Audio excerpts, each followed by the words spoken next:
Sub-Saharan Africa.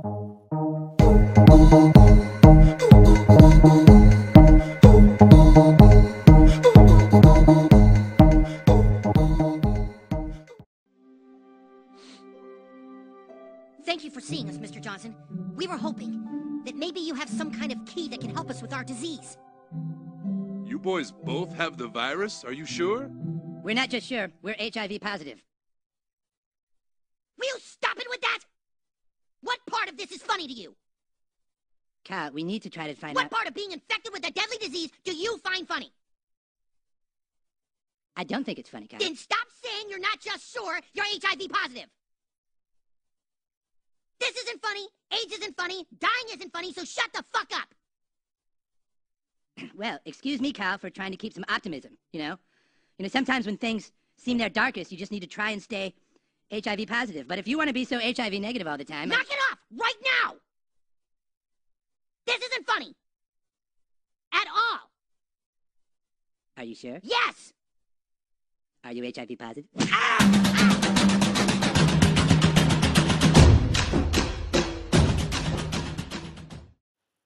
Africa, dear Africa, your children are lonely and depressed. Your children are starving. Your essence is pure, but you are suffering.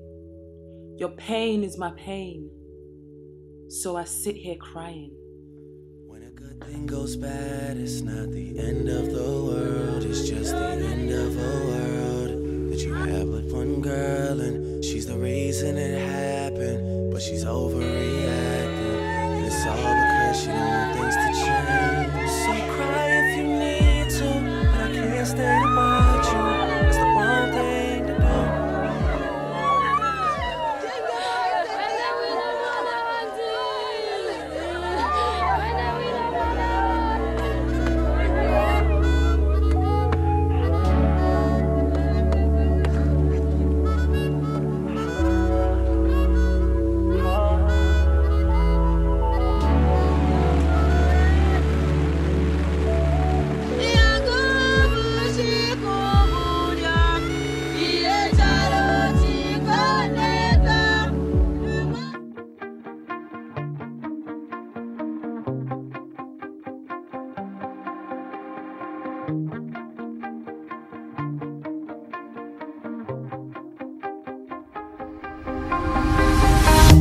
You shout it out, but I can't hear a word you say. I'm talking loud, not saying. For those women in sub-Saharan Africa who use a hormonal type of birth control, the most popular form is a hormone shot. It allows them to space their children, doesn't require travel to a doctor, and it's effective for 3 months at a time.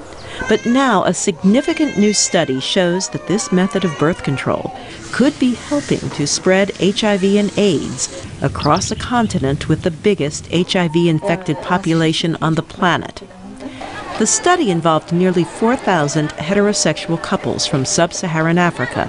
In each couple, either the man or the woman was already infected with HIV.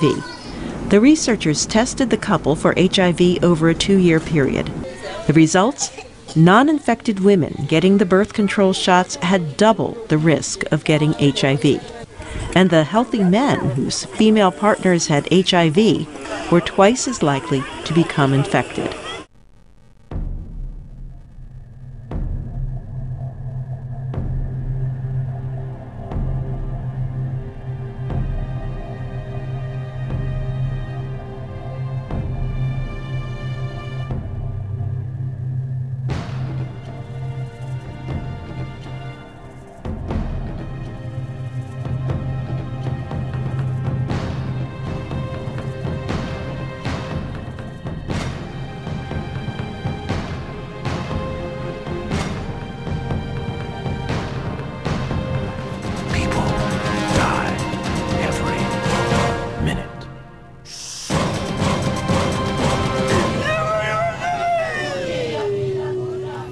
Let's go. In 40 years of photography, Antonin Kratachvil has traveled paths like this in the African bush before. Unpredictable, dusty, and sometimes frighteningly sad. But an assignment to Zambia for a Vanity Fair spread on AIDS was eye-opening, even for someone who's witnessed calamity and chaos. In the past, when I photographed AIDS in Africa, it was always death. It meant death to these people. The idea during his first 10-day journey? Find AIDS victims in tiny villages who for too long have gone without any advanced medicine. Take their picture. Can you ask him to look at me? With his face? Then come back 40 days later with camera in hand after these poor people like Sylvia, Nigel, and Banda receive antiretroviral drugs supplied by the Global Fund along with corporate donations to fight AIDS. You feel better? Yes. You run around like a kudu. Remember Sylvia? So we're looking at Sylvia right now, very gaunt, really looking like she's on death's door. When you went back, what did you see in Sylvia? I went back to her house and I found her and she came out running, which was a good sign, and she gained about 5 or 6 pounds.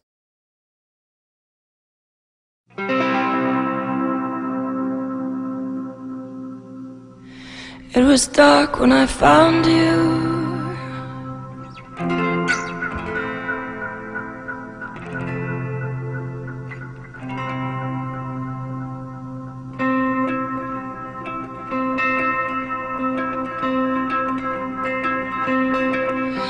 I'll build you a house in the oak tree outside, and you can come back whenever you'd like. Don't be frightened, I'll set you up right, 'cause everyone needs somebody sometime.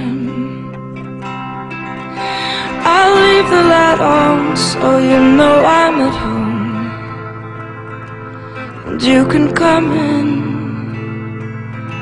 You won't be alone. Don't be scared of the night, 'cause I'll fix you up right, 'cause everyone needs somebody sometime. By the end of 2005, according to UNAIDS, an estimated 65 million people worldwide had been infected by the HIV virus, and some 25 million had died from AIDS. In Africa, 25 million people are HIV positive. In sub-Saharan Africa, life expectancy has dropped from the mid-60s to the mid-40s. In some of the worst affected countries, Zimbabwe, Lesotho, Botswana, and Swaziland, life expectancy is less than 40 years.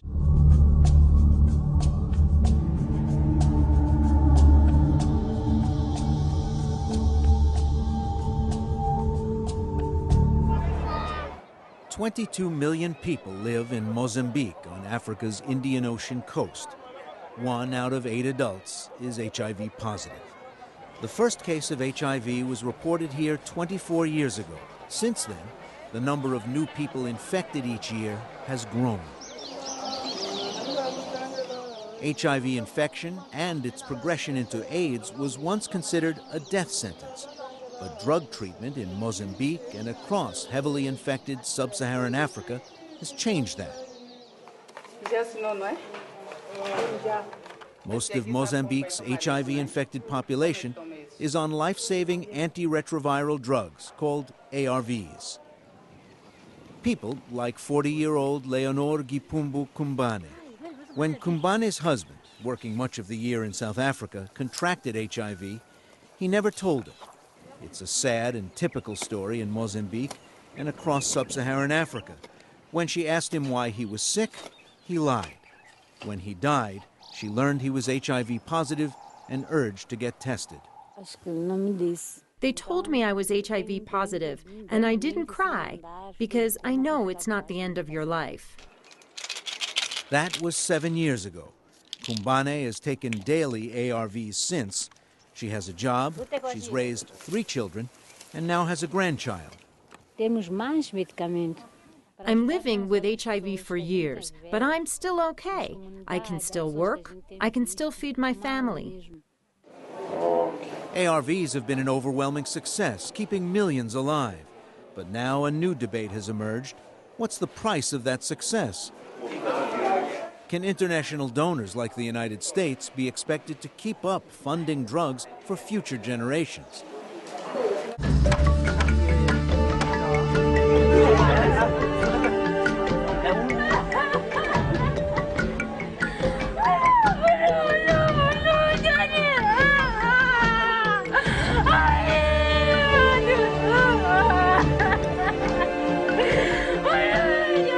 You've got these vast numbers of grandmothers traumatized by burying their own children, and then these vast numbers of orphans traumatized by watching their parents die, and trauma addresses trauma.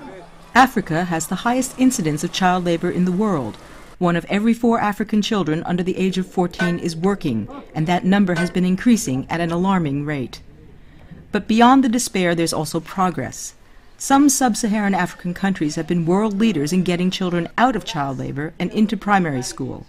Since Uganda's government introduced universal primary education in 1997, school enrollment has more than doubled.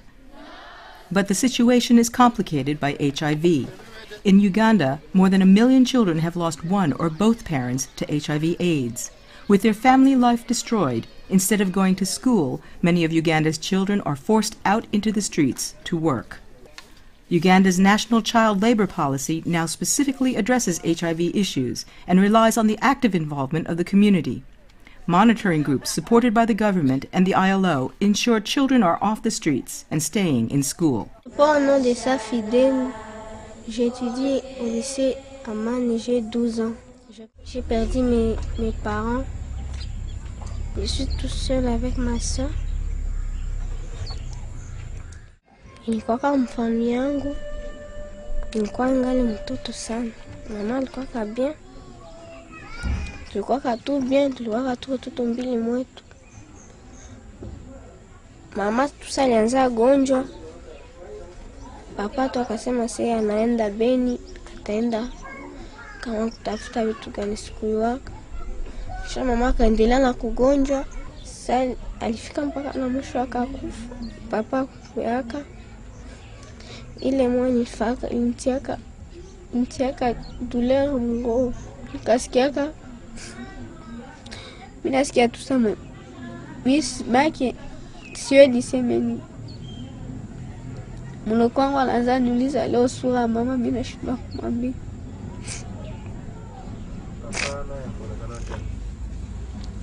shafa 6 ans simuyo hatuitaki hatuandikiake hata letre.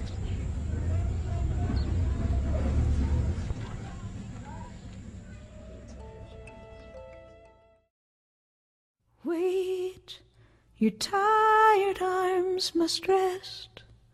Let this moment pass. Wait until the morning. Close your eyes and let me see who you used to be, left without a warning. Who knew one so big could grow so small, lighter than the writing on the wall. When angels cry, can I stand by? When storms weep, can my heart sleep? I wish I'd never heard, wish I'd never heard, wish I'd never heard. I know it's too late for sorry. I know it's too late for sorry. I know it's too late for sorry. Girl, I know it's too late for sorry.